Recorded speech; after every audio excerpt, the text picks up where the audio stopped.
Hello भाई, मैं मयंक कुमार। आज हम बात करेंगे भानगढ़ किले के बारे में। यह किला 17वीं शताब्दी में माधो सिंह ने अपने छोटे बेटे मानसिंह के लिए बनवाया था। इस जगह की अनोखी बात यह है कि यहाँ के घरों में छत नहीं है। कहा जाता है इस जगह को एक ऋषि ने श्राप दिया था।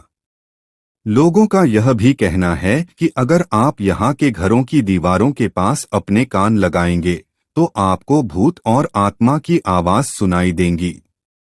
सूर्यास्त के बाद किले में प्रवेश करना बहादुरी और बेवकूफी का काम है, क्योंकि इसे पैरानॉर्मल एक्टिविटी का केंद्र माना जाता है। यही वजह है कि आर्कियोलॉजिकल सर्वे ऑफ इंडिया ने रात को यहां जाना बैन किया है। भानगढ़ गांव अपने ऐतिहासिक खंडरों की वजह से जाना जाता है। भानगढ़ का किला चारों ओर से घिरा है, जिसके अंदर प्रवेश करते ही कुछ हवेलियों के अवशेष दिखाई देते हैं। यहां स्थित भानगढ़ का किला भारत के चर्चित प्रेतवाधित स्थानों में से एक। भानगढ़ के विनाश के और भी कई किस्से प्रचलित हैं, लेकिन सर्वाधिक चर्चित कहानी यह है कि इस राज्य में तांत्रिकों, साधुओं और ज्योतिषियों को बेहद सम्मान हासिल था।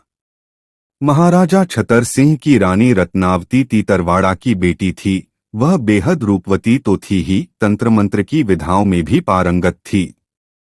भानगढ़ के किले के बारे में बताया जाता है कि इस किले में रात के समय भूत का साया होता है। यहाँ पर रात में आत्माएं घूमती हैं और कई अजीब आवाजें भी यहाँ सुनाई देती हैं।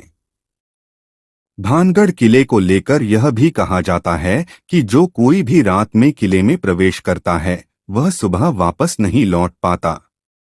सूर्यास्त के बाद किले में प्रवेश करना बहादुरी और बेवकूफी का काम है, क्योंकि इसे पैरानॉर्मल एक्टिविटी का केंद्र माना जाता है।